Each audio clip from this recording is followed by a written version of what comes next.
Access to wealth increases one's proximity to power and control. Whoever controls access can also wield power to a certain extent. Let's be clear. No human is all powerful, and no human can exert total control, try as they may, for even the ancient Egyptians tried to take their wealth and possessions with them. It didn't really work out well for them, and their graves were still looted. America is a country that is built on constructs, and wealth consolidation in this country has its foundation in, drumroll, you guessed it, slavery. Let's examine the role that race has played in our economy and how this has affected the wealth gap. Now, some may decry that race is not a factor in economics, but This is America. so let's examine how African Americans with a spending power in 2021 was $1.6 trillion, and how that very same community may possibly find themselves with a net worth of zero by the mid-century.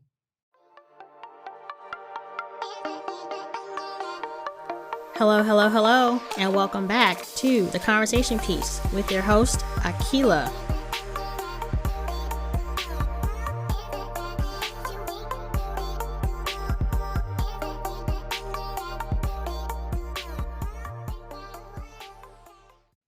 Chattel slavery, racially exclusive land redistribution, federally mandated housing discrimination, mass incarceration, the tax code, etc. were all designed with the wealthy elite in mind at the expense of their fellow citizens. Constructs. You think I'm kidding? Well, since I'm in Florida and you can't learn history anymore, especially if you're trying to learn about those Negroes, let's hear what a senator from the good old state of Mississippi had to say about maintaining the status quo. Here's what Theodore Bilbo had to say. Quote, "It is essential to the perpetuation of our Anglo-Saxon civilization that white supremacy be maintained, and to maintain our civilization, there's only one solution, and that is either by segregation within the United States or the deportation of the entire Negro race." End quote. The Tale of Two Nations. Vin Diesel in Fast and the Furious, I think 8. I think it was 8, yeah. Anyway, he on a plane with Charlize Theron, and it's toward the end of the movie, and he done got it to where he done flipped the situation around, and he done got some help, blah, blah, blah. And he was like, look, the worst thing you can do when you put your foot on a tiger's neck is let off. But when that tiger, once you let it give a chance, the tiger to fight for his life, he coming at your ass as hard as he can. So the worst thing that white folks can do now is give us what we're asking for. Equality and freedom. Cause they can't let their foot off the tiger's neck. Because if you give us a fair playing field and we got the same and can do the same thing that y'all got and fuck around and give us reparations so now we can establish generational wealth like y'all got, then that's their biggest fear, is to get treated like they treated us. So they will never make it to where it's gonna be even. Ever. They ain't gonna never change the laws. They not even gonna acknowledge that the law is to that fact, because they gotta stay on top. They can't do it naturally. They can't do it physically. So they create situations to make it happen. Shit like government and organized shit like that, where they can stay in power. Some in this country, past and present, seem more invested in upholding myths, lies, and looking at society through rose-colored lenses and trying to correct and repair past wrongs. For those wounds have not fully healed. Quote, "He felt his poverty without a cent, without a home, without land, tools, or savings. He had entered competition with rich, landed, skilled neighbors. To be a poor man is hard, but to be a poor race in a land of dollars is the very bottom of hardships." End quote. W.E.B. Du Bois, The Souls of Black Folk. The Tale of Two Nations.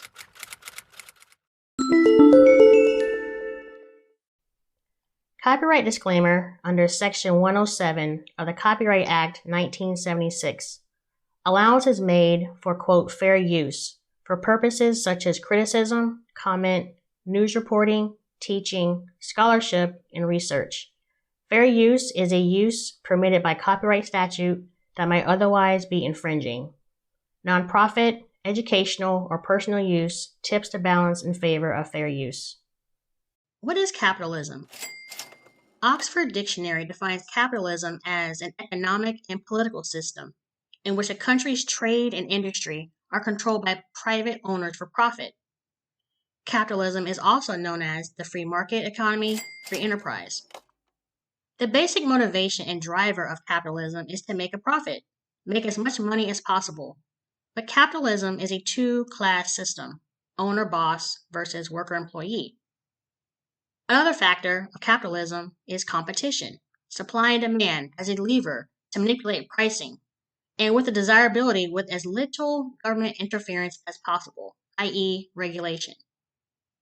There's an argument to ponder that the development of modern-day capitalism can be dated back to the 16th century in America, and this was spurred on by the cotton, sugar, and tobacco industries. Free black labor in America for over 250 years gave white elites a significant head start financially. You mentioned about we had Wall Street, Black Wall Street. And it's funny because really slavery created Wall Street. The cotton took off, the enslaved skill and labor. It's different types of cotton. Yeah. You know what I'm saying? But they meddled. Them and the native people. Native people lived in the land. So they got familiar with the trees because the trees wouldn't even bear for years. A new tree didn't even bear. Until we got it there. Yeah, right. That's what I'm saying. Because the natives helped too. Yeah. Understand. Our people understood the trees and they understood working. But guess this. So when we start really getting it going, cotton took off to the point where England started buying. England was our main export of cotton. Yeah.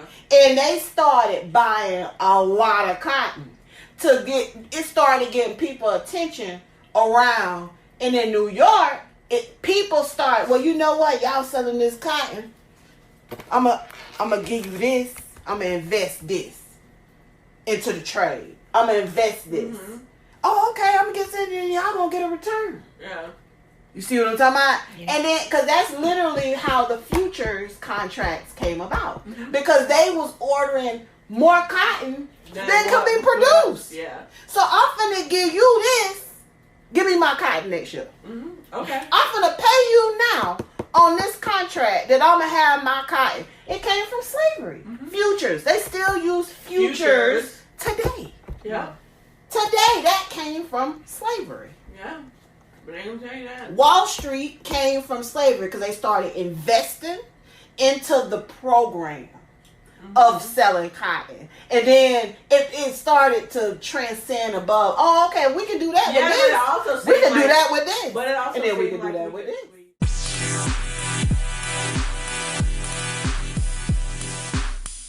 Press On, the latest book from author C.C. Robinson. The full title, Press On, Awareness to Overcome All While Healing Debts of the Heart, Mind, and Soul, available on Amazon, BalboaPress.com, and BarnesandNoble.com. So what are you waiting for? Click that order button. In 1865, close to 4 million enslaved were freed. That was 90% of the black population back then. But the former enslaved were free and penniless. They used to be counted as property, as wealth. In 1870, there were proposals to give land to the former enslaved, such as General William Sherman's 40 acres and a mule proposal. But those measures were defeated, and the wealth gap grew then to 23-1. This period also saw black people's rights reversed, and a new racist economic and social order reemerged. Analysis suggests back then that the 23-1 ratio was equivalent to black people owning $4 to every white man's $100. Here is Eddie Vlad Jr. on MSNBC's Morning Joe explaining a theory held by some critical race theorists that capitalism has racism baked into its very structure. is racist and we have to move beyond capitalism. Well, it certainly holds, and let me be very clear, I'm not a critical race theory, but it certainly, as under my understanding, with my understanding, it certainly holds the claim that capitalism has its beginnings, right, within the context of the transatlantic slave trade. Not its beginnings, but it actually expands within the context of the transatlantic slave trade. So there is something called racial capitalism that involves, right, the idea that there are certain people who are disposable. And to the extent to which they are disposable because of the color of their skin, it allows for the accumulation of surplus value. So that's a complex argument that is tethered to not just simply critical race theory, but critical legal studies.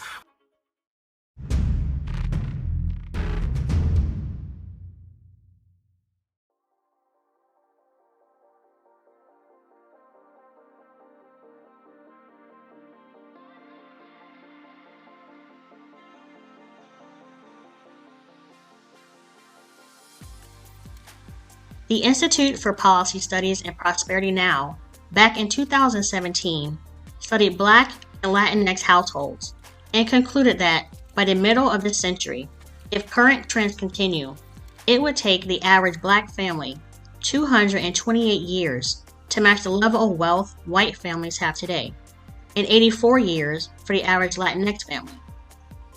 This also accounts for the year 2043. When a country is expecting to experience a major demographic shift of majority-minority makeup of the country, i.e. majority non-white. In the report, it states this, quote, "If the racial wealth divide is left unaddressed and is not exacerbated further over the next 8 years, median Black household wealth is on a path to hit zero by 2053, about 10 years after it is projected that racial minorities will comprise the majority of the nation's population. Median Latino household wealth is projected to hit zero 20 years later, or by 2073. In sharp contrast, median household white wealth would climb $137,000 by 2053 and $147,000 by 2073. Here's what the report detailed about the wealth gap in two other communities, Asian and Native Americans. The report's findings were illuminating among these two groups as well. With Asian Americans, quote, "Their struggles are often overlooked due to the prevailing stereotypes and the oversimplification of economic data, which consolidates 21 million culturally diverse people from 48 countries, each with different contexts of immigration and wealth into a single group. This consolidation further perpetuates the model minority myth of Asian households as being unequivocally better off than other communities of color. The Center for American Progress has found that overall, affluence and economic well-being associated with Asian Americans is not shared across the entire community. When economic data for Asian Americans is disaggregated, wealth inequality is more significant among Asian Americans than compared to white households." End quote. The news is bleaker for Native Americans. Quote, "Not unlike Asian Americans, our collective focus on the social and economic issues facing Native Americans is also influenced in part by availability of and methods for collecting economic data that shed light on these communities. However, when it comes to Native American data, the issue for these communities is less often about how they are seen and more often about if they are seen.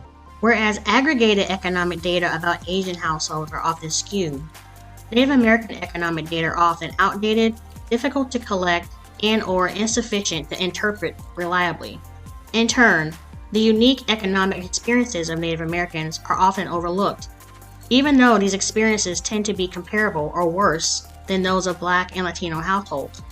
In 2000, the last time Native American wealth was systematically measured, the median net worth of Native household stood at just $5,700.23. End quote.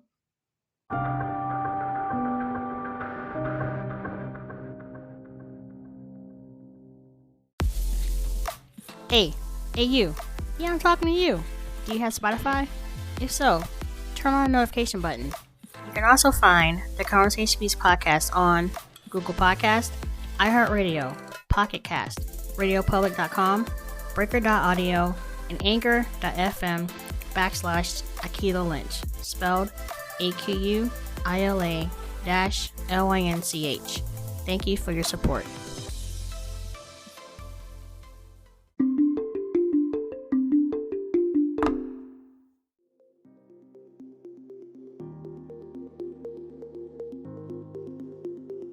An article by Esme Campbell in the Manchester 1824 stated, quote, "The fundamental problem with the wealth gap is the extent of the inequality it fosters. As wealth disparities have grown, we have witnessed a huge increase in global inequality and poverty.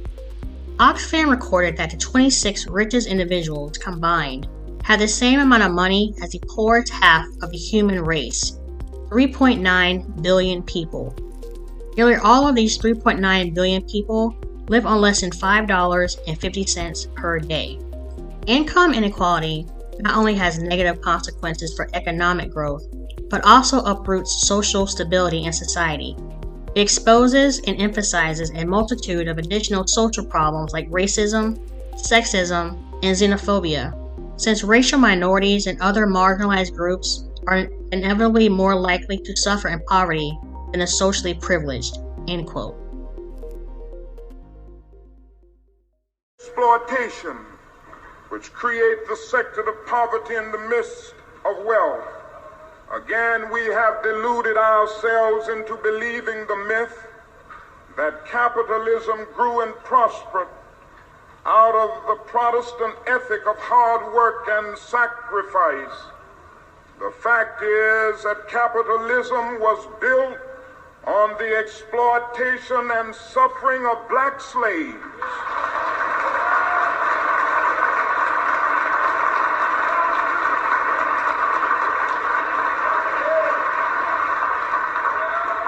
And continues to thrive on the exploitation of the poor, both black and white, both here and abroad. We must also realize that the problems of racial injustice and economic injustice cannot be solved without a radical redistribution of political and economic power. So as long as we keep doing things their way and playing by their rules, we will always stay on the bottom. So what do you think it is that need to be done as far as from people of color? See, I heard this chick a little bit younger than us, but she was like, look, it's too late for us. We're done. We done already screwed ourselves. We got to save the children. And the only way to do that is to start shit over. We got to start from the beginning. But I think the way shit going, they're going to work that out for us. So let me ask you this. Well, how is it over? Or is there a chance that it could not be over if you know to start reboot and start over? For us, because there's a lot of people who know better. Then there's a lot of people who are just stuck in a bubble. And we're not going to be able to get people out of the bubble. It's not going to work. And this generation is not going to change the way it's going. We could start the process, but nothing really, I don't see anything significant really happening with this generation, and maybe my kids' generation either. I don't know.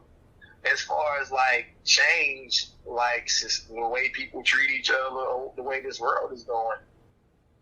We have to learn how to, first of all, love and respect each other, first of all.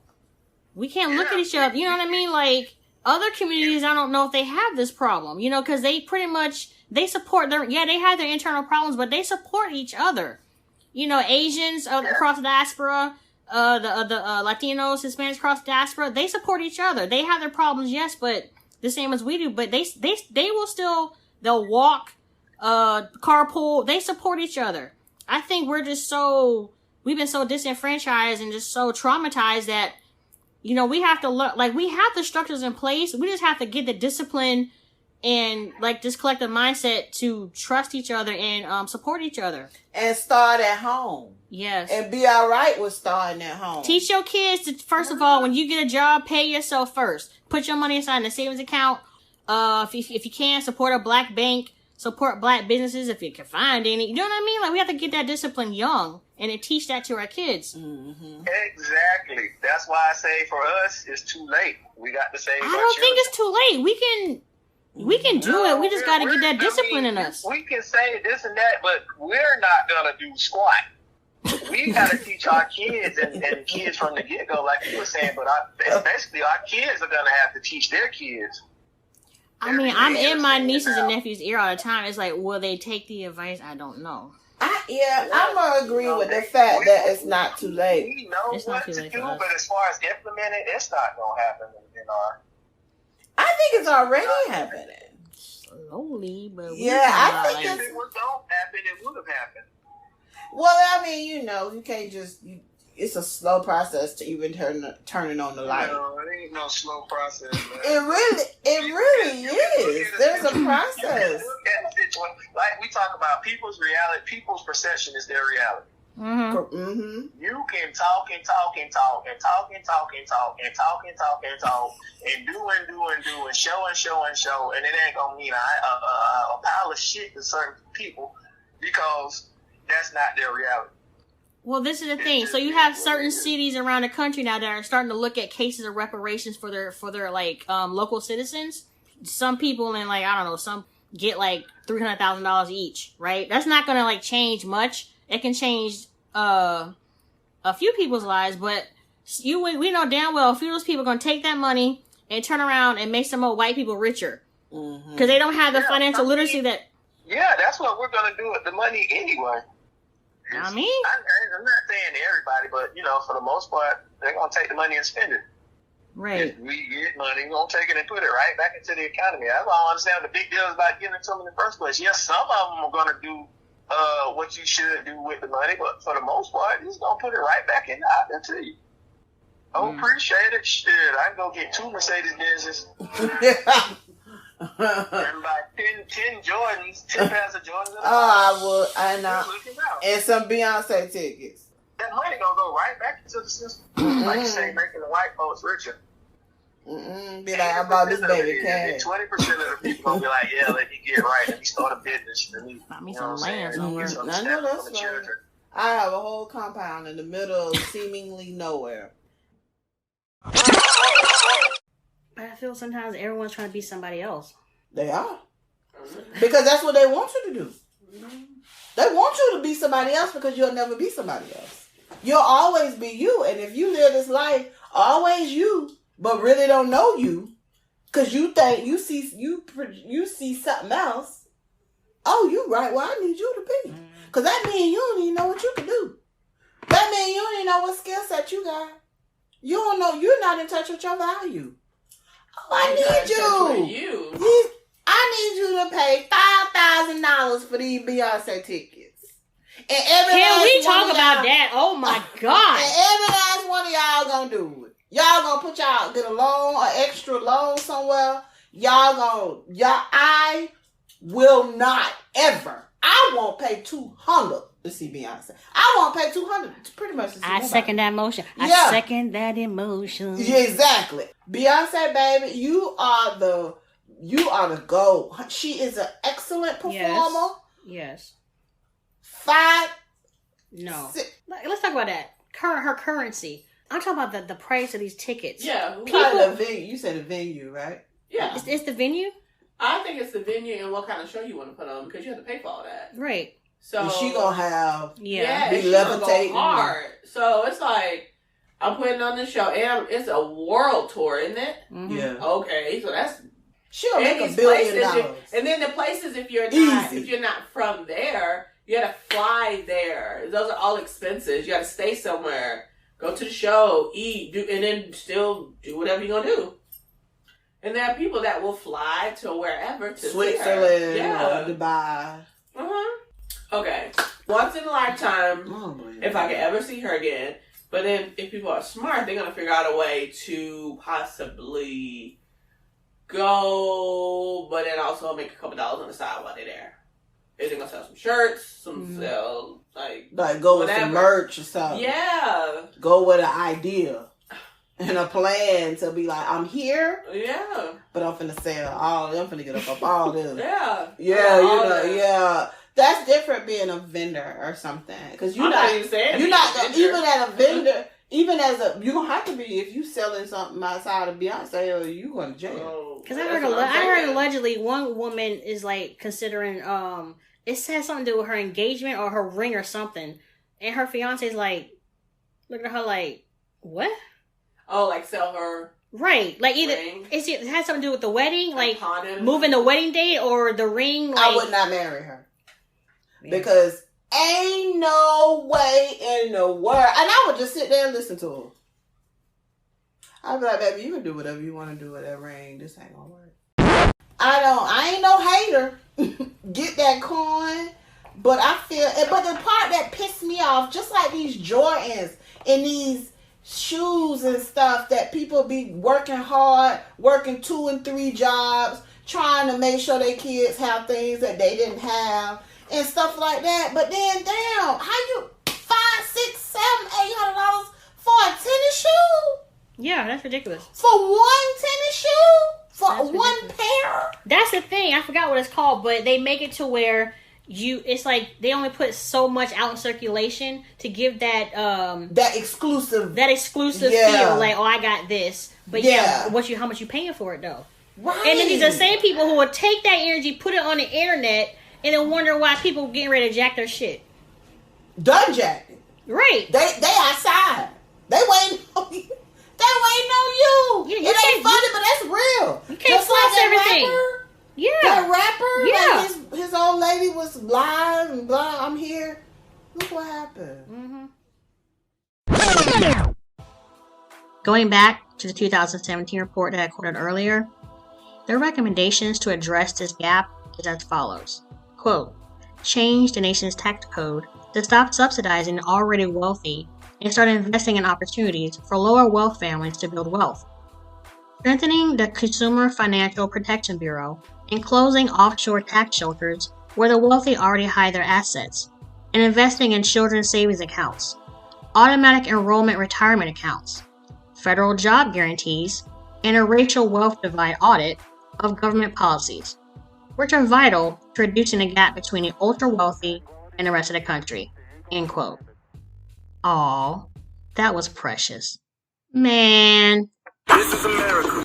But one can hope though, right?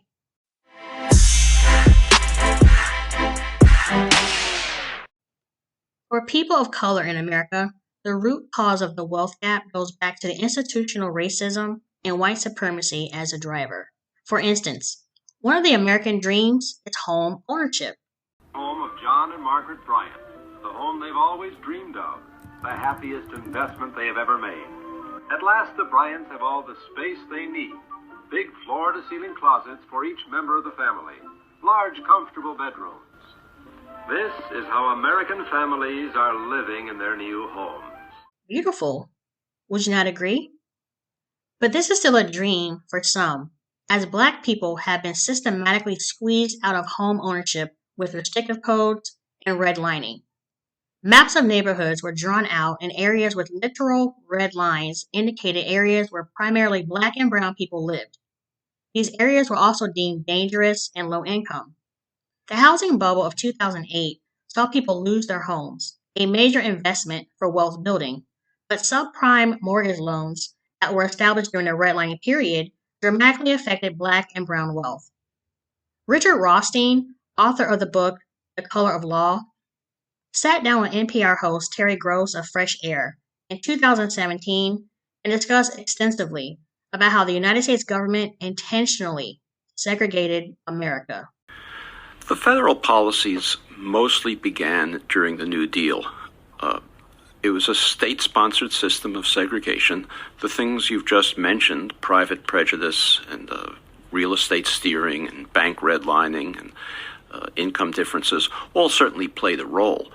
But without federal policy designed explicitly with racial explicit intent to segregate every metropolitan area in this country, those private factors would not have been able to successfully segregate their communities.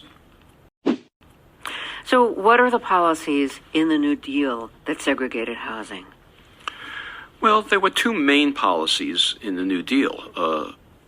Immediately after Roosevelt took office in 1933, the Public Works Administration began to build the first civilian public housing in the country.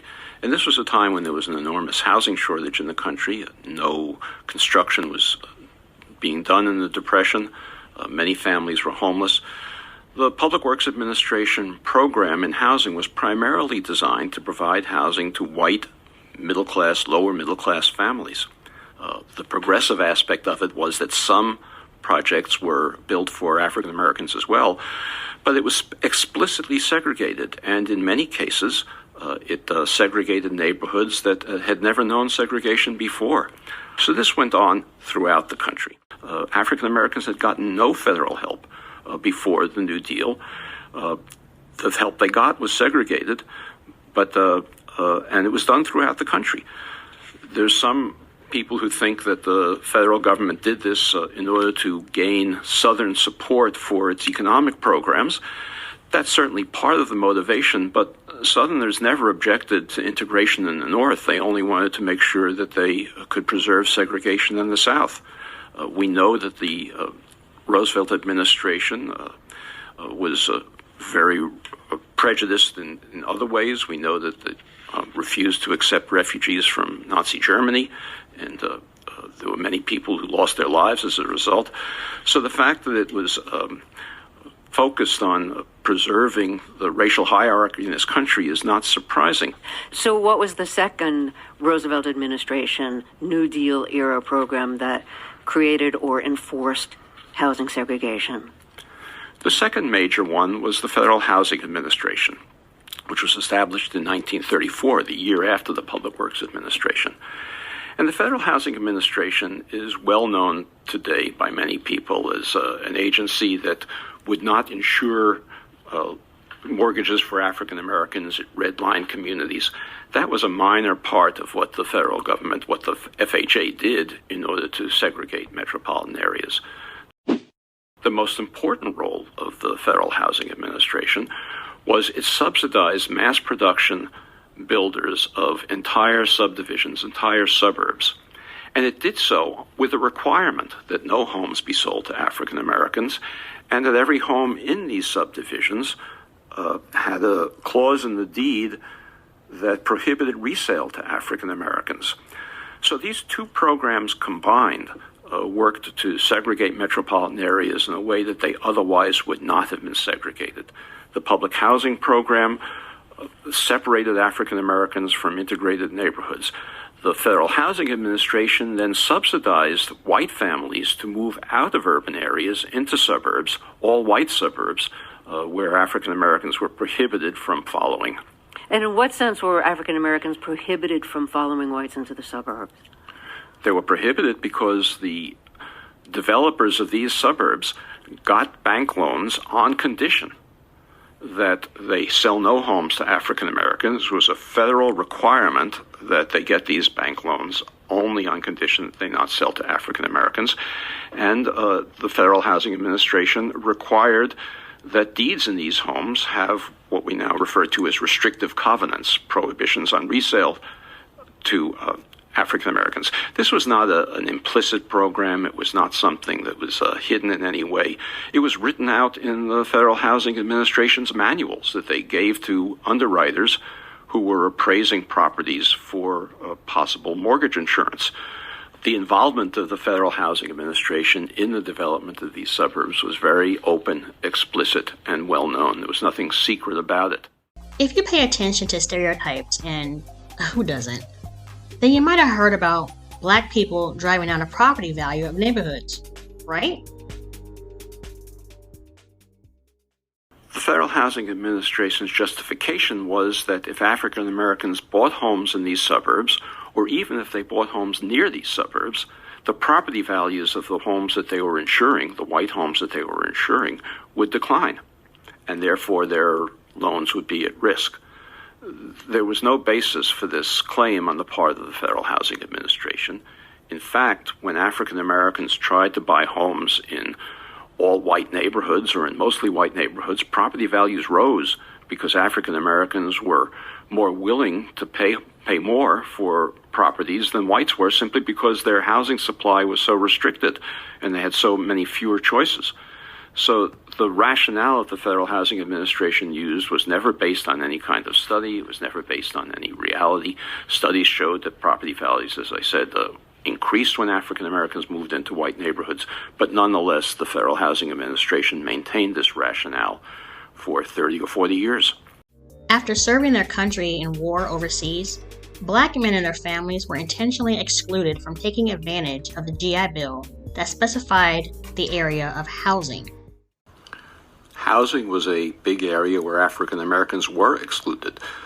The Veterans Administration, established under the GI Bill, adopted all of the FHA racial exclusion programs when it began to insure mortgages for returning veterans. The big developments like Levittown or south of San Francisco, Daly City, or many other large subdivisions like that were built after World War II were financed by the Veterans Administration and not necessarily the Federal Housing Administration with the same racial restrictions. In the book, I talk of one family of a returning war veteran who, very ambitious man, he formed a trucking company, hired a number of people for his trucking company. He was a successful businessman. He got a contract, an African American. He got a contract from Levitt when he was building Levittown to deliver sheetrock to Levittown, but he and his family members were prohibited from buying homes in Levittown because of the FHA requirement.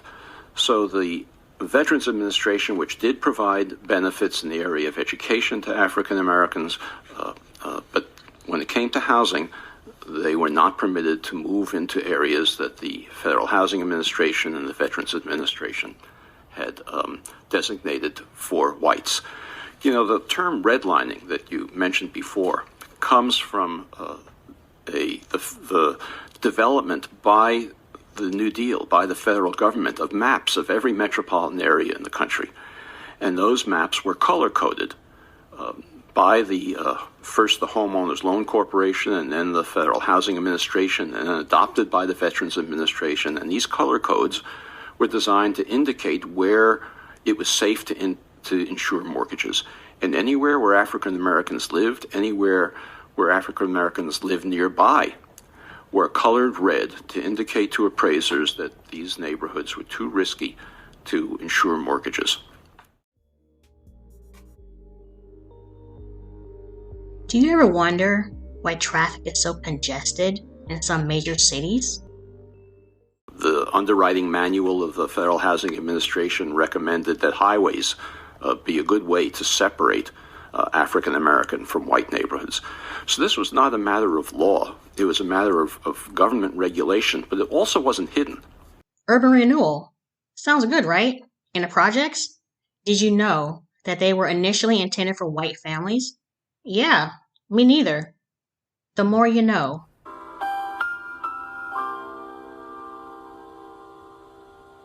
Listen to this. When the director of the Federal Department of Slum Clearance in the 1950s was asked about the segregationist motivation and policy of this urban renewal program that the federal government was running, he said that the vote in Congress in 1949 that opposed integration justified the policy of the federal government in this urban renewal plan, and that the federal government certainly couldn't do something that Congress hadn't intended, that is, provide an integrated urban environment. So this was, again, another example of explicit federal policy that segregated metropolitan areas.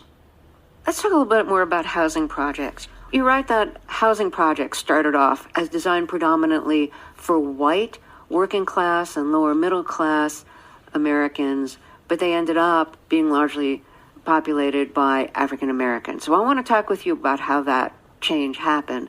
Let's start with, why were they officially designated early on as being primarily for white people? Public housing began in this country for civilians during the New Deal, and it was an attempt to address a housing shortage. It wasn't a welfare program for poor people. During the Depression, no housing construction was going on. Families, middle-class families, working-class families were losing their homes during the Depression when they became unemployed. And so there were many unemployed, middle-class, working-class white families, and this was the constituency that the federal government was most interested in. And so the federal government began a program of building public housing for whites only in cities across the country. The liberal instinct of some Roosevelt administration officials led them to build some projects for African Americans as well, but they were always separate projects. They were not integrated. It was something of an afterthought to build projects for African Americans. They were mostly intended for whites because of this enormous housing shortage that whites were experiencing. So after World War II, in the 1950s, there was a lot of public housing that was built. Was that designated as public housing for white people? Yes, it was segregated as well as the public housing that was built before that. In 1949, Congress debated a provision that would require public housing to be integrated in the future, and that provision was defeated. So public housing that was built after 1949 under the new Housing Act was segregated as it had been before. And as a result of that, we saw these large towers being built all over the country, the Robert Taylor homes in Chicago, the Pruitt-Igoe towers in St. Louis, the kind of public housing that became vertical slums. But they didn't start out that way. When the Pruitt-Igoe towers were built, for example, in the early 1950s, there was two separate projects.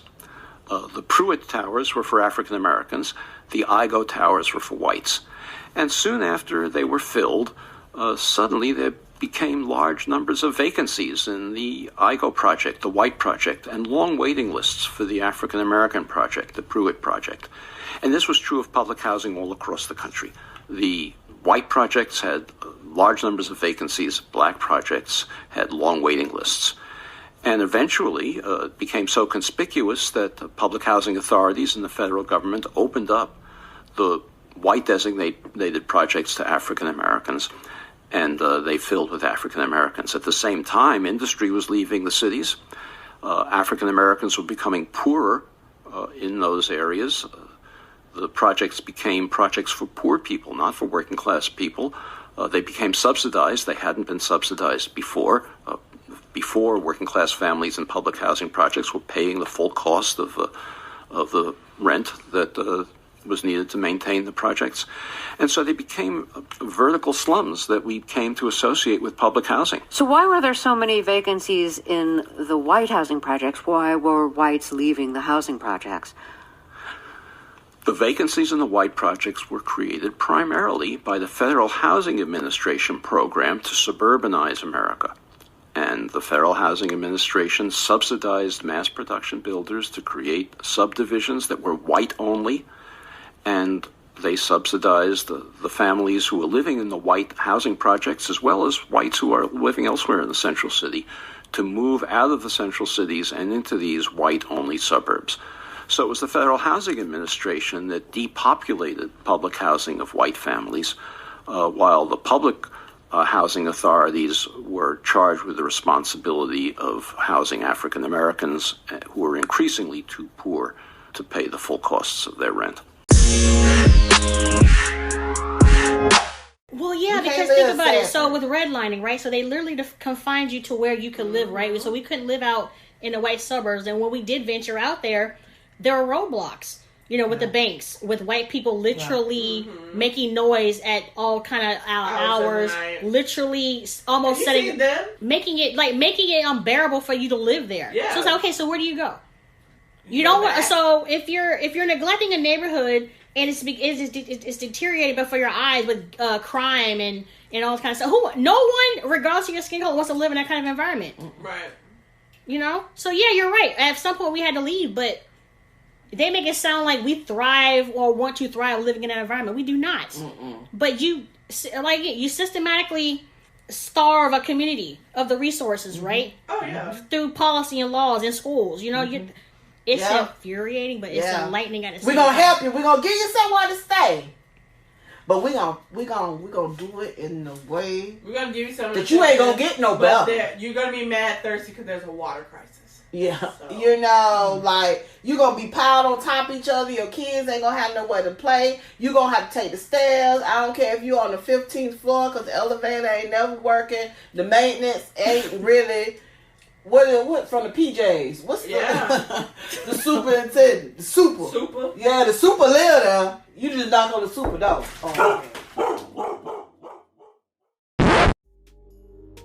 Remember the construct that I mentioned at the beginning of the episode? No? Well, Richard Rothstein will sum it up nicely for us.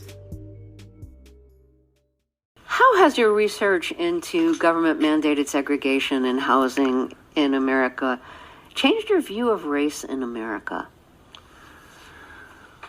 I think it made me somewhat more hopeful that if we could understand this history, we might be able to address some of these problems.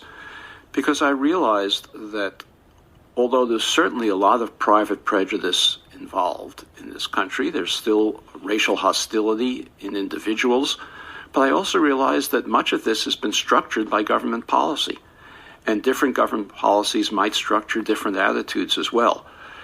It's true, it's a chicken and egg situation. Both private attitudes influence government policy, and government policies influence private attitudes.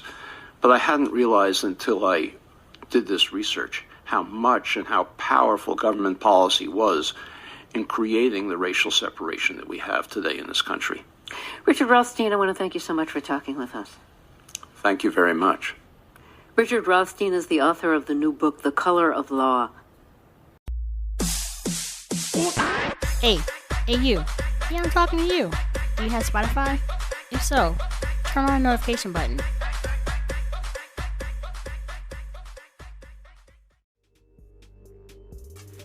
In the beginning of this episode, I stated that back in 2021, Black people's spending power hit $1.6 trillion.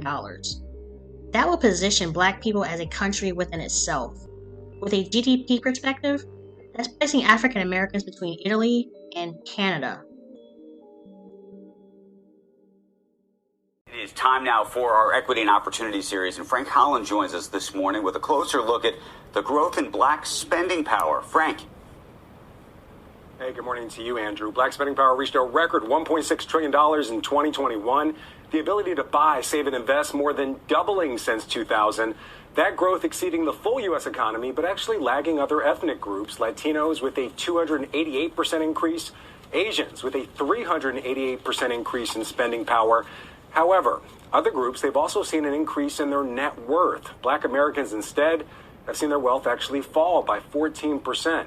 And with the S&P gaining 27% last year, the value of U.S. homes increasing by 31% last year. Many Black leaders are asking the Black community to really rethink how it spends. Save money to purchase the most important asset you'll probably ever own, and that's your home. And that, to me, is equally important. As I said, I put it right up there with arguing or campaigning for or supporting voting rights. I would love to see us spend more money in the stock market. Instead of buying the hottest new thing, buy the stock of the hottest new thing. And that's something that is something that you can also pass down generation to generation. Home ownership is typically the biggest wealth builder in the Black community. That's actually fallen more than 3% since 2000. And annually, Black families accumulate $300 billion less in wealth than white families, and they save $75 billion less. The racial wealth gap now at more than $11 trillion. Back over to you. Frankie, the statistics are startling and fascinating in so many different ways. Do business leaders and other experts have thoughts on how to stop the trend and what's really behind it? Yeah, of course. I mean, some of it is simply allocating more capital to assets that at least have the potential to appreciate, things like houses, stocks, and bonds. Other reasons are systemic, and that's why about 1 out of every 5 Black family has a negative net worth. Right now, systemic issues, redlining in housing, disparities in education, and other issues that are going to take a longer time to address. But it just like seems especially like every when time you have the consumer price index. You look at it, tells you what people are spending their money on. Okay, well, it's an demographically too. Yeah, it breaks down to tell you what Black people spending their money. Black women, Black men, or city, But that's the thing I was talking about. Okay, they're always telling us as a people to pull ourselves up by our bootstraps, right? We put in play the systems that we use our ingenuity, our creativity, right? Like, for instance, Black Wall Street, right? We have more than one historically, right? Yeah. Then they come and take over it. If they don't take it over by force, they strategically take it over. So, what's the solution to closing the wealth gap in a capitalistic society? I don't know. I do know that America and Americans are obsessed with capitalism. And why not? In a system where the few thrive as long as they have a class, a faction of people to sell to serve to, and to buy. Look, I'm not knocking making money, but it's what you do with that money that's the difference. And having a system with such stark inequalities is bound to burst. As far as African Americans are concerned, let's be real and let's be frank. Black Americans were never intended to be fully recognized citizens. I am of the generation that has full rights afforded to her. My mother was not. She grew up in Jim Crow South. Blood was shed. Marches were organized. Boycotts were utilized. In the South, to systematically hit commerce in the face for Black people to be seen as formidable. But in a caste system, there's always the sacrificial lamb. And we have been lamb chops for too long. If you know how the game is structured, you know how to play the game. We as a people have thrived before in the face of overt hostility in the land of the free and the home of the brave. We have done it before in Seneca Village, now known as Central Park. We have done it before with Black Wall Street in Tulsa, Oklahoma, before the government dropped bombs on the city. We've done it before in Rosewood, Florida, before. I think you get the point. What we consume as a people and who we give our money to is a major issue. Yes, there are structures in place to weigh us down, to hold us back, to put adrift in our sails. But that can't be the excuse anymore. And I don't see any barriers up at Gucci, at Mercedes, at Cadillac. And some companies have stated that we're not their ideal target, their ideal market, until those companies witness how cool we can make their products look. Because Black people move culture. But we must start to use our money wisely and with intention. Other communities face adversity, but they support each other financially. How much do we spend in Black-owned businesses? Do we value what we have as a community? Do we value each other? Do we covet what other people have, like celebrities and influencers, and then get on social media and then denigrate each other? Are we content on being hood rich, nigger rich? There comes a time when people must take accountability for their own actions. We're slaves to capitalism like everyone else, but we're geniuses at ingenuity. So start your engine and create. So, own your own personal wealth. The most valuable tool you have is sitting between your ears, and they're coming for that next. Or has that already been purchased?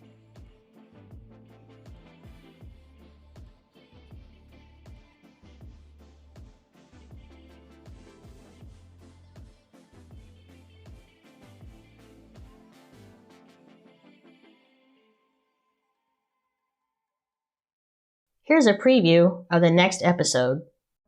If you ever visit a Black person's house, there are bound to be pictures hanging on the wall. Well, when I was growing up, there were just certain pictures you knew were hanging up somewhere. If you were religious, it was Martin Luther King and white Jesus. If you were militant, it would vary, but you wouldn't find no white men on the wall. If you were in the South, it was Martin Luther King and white Jesus.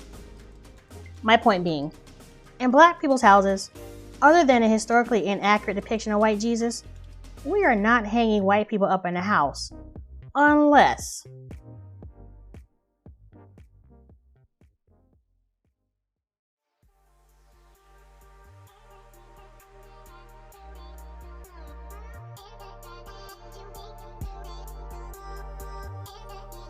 Thank you again for tuning in to another episode of the Conversation Piece Podcast.